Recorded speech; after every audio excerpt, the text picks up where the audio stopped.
ಭಗವಾನ್ ಶ್ರೀರಾಮಕೃಷ್ಣರ ಅಮೃತಮಯ ನುಡಿಗಳನ್ನು ತನ್ನ ದಿನಚರಿಯಲ್ಲಿ ದಾಖಲಿಸಿಕೊಳ್ತಾ ಇದ್ದಂತಹ ಮಹೇಂದ್ರನಾಥ್ ಗುಪ್ತಾ ಶ್ರೀರಾಮಕೃಷ್ಣ ಕಥಾಮೃತ ಎನ್ನುವಂತಹ ಒಂದು ಪುಸ್ತಕವನ್ನು ಜಗತ್ತಿಗೆ ಕೊಡುಗೆಯಾಗಿ ಕೊಟ್ಟಾಗ ಅದನ್ನು ಓದಿದಂತಹ ಬಹಳಷ್ಟು ಜನ ಅಂದಿನ ಯುವಕರು ಅದರಿಂದ ಪ್ರೇರೇಪಿತರಾಗಿ ಮಹೇಂದ್ರನಾಥ್ ಗುಪ್ತಾರನ್ನು ನೇರವಾಗಿ ಕಂಡು ಅವರನ್ನು ಮಾತನಾಡಿಸ್ಲಿಕ್ಕೆ ಹಾತೊರೆಯುತ್ತಾ ಅವರಿದ್ದಲ್ಲಿಗೆ ಬರ್ತಾ ಇರ್ತಾರೆ.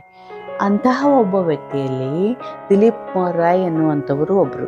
ದಿಲೀಪ್ ಕುಮಾರ್ ರಾಯ್ ಅಂದರೆ ಅಂದಿನ ಶ್ರೇಷ್ಠ ಕವಿಗಳಲ್ಲಿ ಒಬ್ಬ.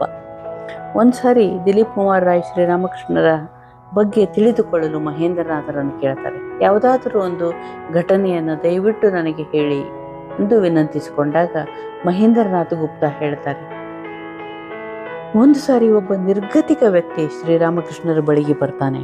ಬಂದು ನಿರಾಶೆಯಿಂದ ಶ್ರೀರಾಮಕೃಷ್ಣರನ್ನು ಕಂಡು ಮಾತನಾಡ್ಲಿಕ್ಕೆ ಶುರು ಮಾಡ್ತಾನೆ. ಗುರುದೇವ, ನನ್ನವರೆನ್ನುವರು ನನಗೆ ಯಾರೂ ಇಲ್ಲ. ನಾನು ಈ ಜಗತ್ತಿನಲ್ಲಿ ಒಬ್ಬಂಟಿಯಾಗಿದ್ದೇನೆ.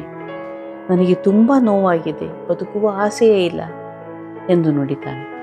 ಆಗ ಶ್ರೀರಾಮಕೃಷ್ಣರು ಬಹಳ ಆನಂದ ಭರಿತರಾಗಿ ಹೇಳ್ತಾರೆ, ಏ ಹೃದಯ, ನೋಡು, ಇಲ್ಲಿ ನನ್ನ ಹತ್ತಿರ ಒಬ್ಬ ಬಹಳ ಅದೃಷ್ಟಶಾಲಿ ವ್ಯಕ್ತಿ ಬಂದಿದ್ದಾನೆ. ಬೇಗ ಬಾ, ಇಲ್ಲಿ ಬಾ ಎಂದು ತಮ್ಮ ಅಳಿಯ ಹೃದಯರಾಮನನ್ನು ಕರೀತಾರೆ.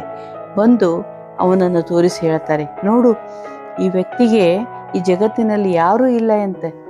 ಅಂದರೆ ಭಗವಂತನನ್ನೇ ಪಡೆದುಕೊಂಡಂತಹ ವ್ಯಕ್ತಿ ಇವನು. ದೇವರು ತನ್ನವರೆಂದು ಹೇಳಿಕೊಳ್ಳಲು ಯಾರೂ ಇಲ್ಲದವರಿಗೆ ಸೇರಿದವನು ಅಲ್ಲವೇ? ಎಂತಹ ಭಾಗ್ಯಶಾಲಿ ವ್ಯಕ್ತಿ ಬಂದಿದ್ದಾನೆ, ನೋಡು ನೋಡು ಎಂದು ಹೇಳ್ತಾರೆ. ಈ ಸಿಹಿ ಮಾತುಗಳನ್ನು ಕೇಳಿದಂತಹ ವ್ಯಕ್ತಿ ತನ್ನ ನೋವುಗಳನ್ನೆಲ್ಲ ಮರೆತು ಅವನಿಗನ್ನಿಸ್ತಿದೆ, ಹೌದಲ್ಲ, ಭಗವಂತನೇ ನನ್ನವನಾಗಿದ್ದಾಗ ನಾನೇಕೆ ಯಾರೂ ಇಲ್ಲ ಎಂದು ಅಂದ್ಕೊಳ್ಬೇಕು ಎಂದು ಸಂತೋಷದಿಂದ ಶ್ರೀರಾಮಕೃಷ್ಣರ ಪಾದಗಳಿಗೆ ನಮಸ್ಕರಿಸ್ತಾನೆ. ಅದೆಂತಹ ಸಿಹಿಯಾದ ಮಾತು, ಎಂತಹ ಭರವಸೆಯ ನುಡಿಗಳು.